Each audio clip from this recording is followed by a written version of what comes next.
Muy bienvenidos, bienvenidas una vez más, amables oyentes, en este momento, por estar con nosotros en las audiciones de su programa Diálogo Bíblico. Con ustedes, Pastor Juan Millanao. Bienvenido, Pastor. Muchas gracias. ¿Y quién les habla? Raúl Medina. Seguimos conversando acerca de este sacerdote fiel, pero ahora vamos a hablar acerca de un sacerdote eficiente. A mí me gusta a veces ir al diccionario para ver las palabras, qué significan en realidad. Fíjese que para que vamos a entender lo mejor incluso que estamos hablando, dice que eficiente, que realiza o cumple un trabajo o función a la perfección. Interesante eso, ¿eh?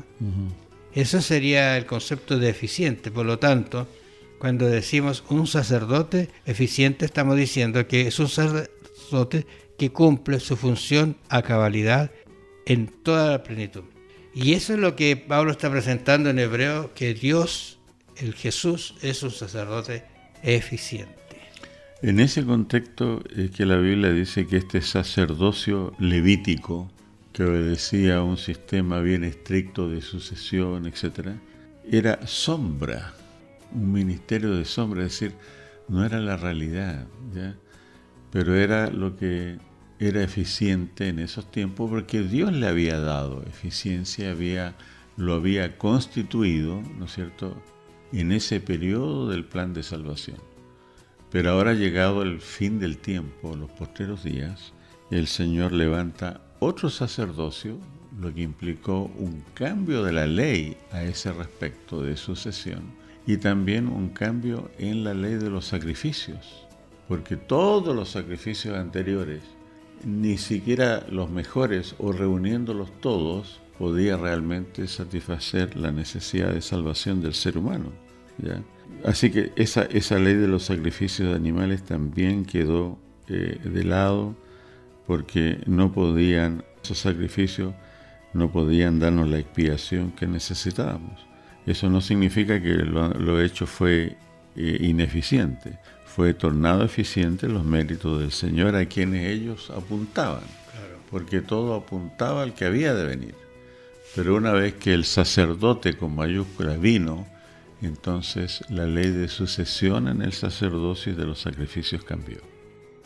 ¿Sabe que me vino a la mente el pecado de Adán y Eva? ¿Tú recuerdas? Dice que ellos se vistieron con hojas perecibles. ¿Cuánto le puede durar una hoja hasta que se seque, verdad? Es deficiente. Pero aparece allí que, voy a decir, alguien tomó, no se sabe quién, no lo dice la Biblia, pero entendemos que tiene que haber sido un cordero, no lo dice la Biblia, y los cubrió porque dice que los cubrió con pieles de animales. Allí ya aparece, ¿no es cierto?, el sustituto, el que cubre, el que protege, el que da el abrigo, ¿no es cierto? Y ese lo hace Jesús, porque ellos, con lo que tenían los seres humanos, no pueden hacer eso en realidad, solamente Cristo. Por lo tanto, el sacerdote que estamos comentando y que comenta Pablo acá en Hebreo es el que realmente cumple su misión, dándonos a nosotros todo esto que nosotros necesitamos para vivir, el sustento, especialmente espiritualmente, ¿no? Espiritualmente, digamos, Adán pensó que podían solucionar la vergüenza del pecado con hojas de higuera o lo que. Pero con esa solución humana, Dios guía viendo la vergüenza y el pecado.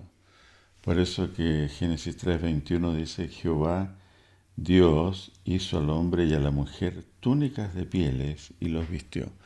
Pero lo importante no está en el material, ¿no es cierto?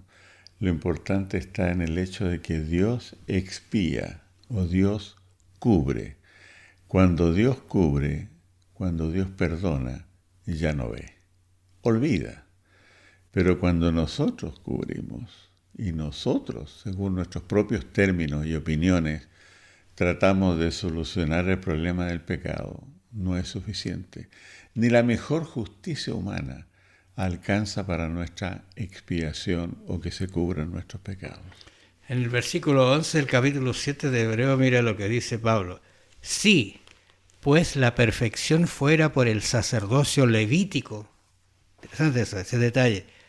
Porque bajo él recibió el pueblo la ley. Está bien, se cumplieron algunas cosas muy importantes. ¿qué necesidad habría aún de que se levantase otro sacerdote según el orden de Melquisedec y que no fuese llamado según el orden de Aarón? Y ahora, ¿qué dice el 12? Porque cambiado el sacerdocio, necesario es que haya también cambio de ley. Ahí nos estamos metiendo en otro tema que lo vamos a tratar más adelante. Pero interesante lo que Pablo está hablando acerca de este sacerdocio, ¿eh? ¿Habría necesidad? Claro que lo había la necesidad. Porque ¿qué es lo que pasaba? Como tú bien lo has dicho, todo esto apuntaba al sacrificio perfecto, apuntaba al Mesías. ¿Quién en el pueblo de Israel no hablaba de un Mesías? Las madres, cuando nacía un hijo varón, ¿qué es lo que pensaba? Este podría haber sido, este puede ser.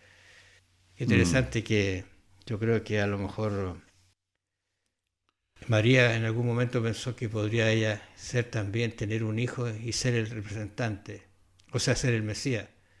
Pero en ella se cumplió de la manera en que había sido estipulado en las profecías. Y fue realmente el Mesías. Yo me acuerdo que en algún momento María, cuando hubo algunos sucesos, dice, y María guardaba todas esas cosas en su corazón así, porque las hilaba con todo lo que el ángel le había dicho. Qué interesante. El niño, varón, cumple su misión, llega a la cruz, va al cielo y se transforma en un sacerdote eficiente.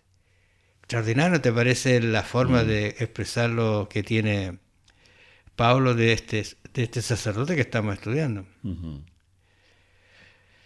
Aquí tengo yo algunos textos más que me gustaría repasar con ustedes, porque dice el versículo 13, porque acuérdese usted que estamos en los capítulos 5, 6 y 7 hablando de este sacerdocio. Dice, y aquel de quien se dice esto es de otra tribu, de la cual nadie sirvió al altar. Porque manifiesto es que nuestro Señor vino de la tribu de Judá, de la cual nada habló Moisés tocante al sacerdocio. Versículo 15, y esto es aún más manifiesto, si a semejanza de Melquisedec se levanta un sacerdote distinto, no constituido conforme a la ley del mandamiento acerca de la descendencia, sino según el poder de una vida indestructible. Y aquí Pablo empieza a poner palabras que en realidad son propias y atribuibles a Dios. ¿Quién es indestructible? ¿Quién es eterno? ¿Quién es eficiente? Es interesante que nosotros hoy afirmamos, especialmente un sector del mundo científico, que el universo es inmóvil, no cambia, constante. Y nos damos cuenta cómo Dios cambia. Para nosotros el creador del universo cambia, y esto tiene que ver mucho con nuestra necesidad de salvación. ¿Cómo entonces sacerdotes que por ser humanos limitados, que tenían una función legítima dada por Dios, cuando son contrastados con el sacerdocio de Cristo, pasan a ser imperfectos, deficientes? ¿Ya? Pero ese sacerdocio humano que Dios levantó tiene su fecha de expiración, digamos así. Y entonces Dios levanta a su Hijo como sacerdote, como rey.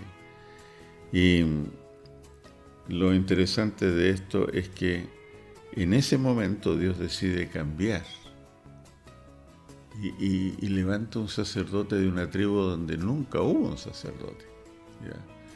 Y se cambia también el sistema de los sacrificios, ¿ya?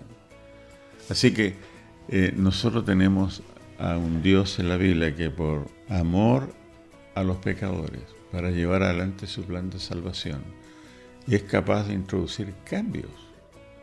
Entonces, si el creador del universo introduce cambios, creo que estamos viendo de una u otra manera que el universo mismo puede sufrir cambios, ¿no es cierto?, según Dios lo disponga. Exactamente.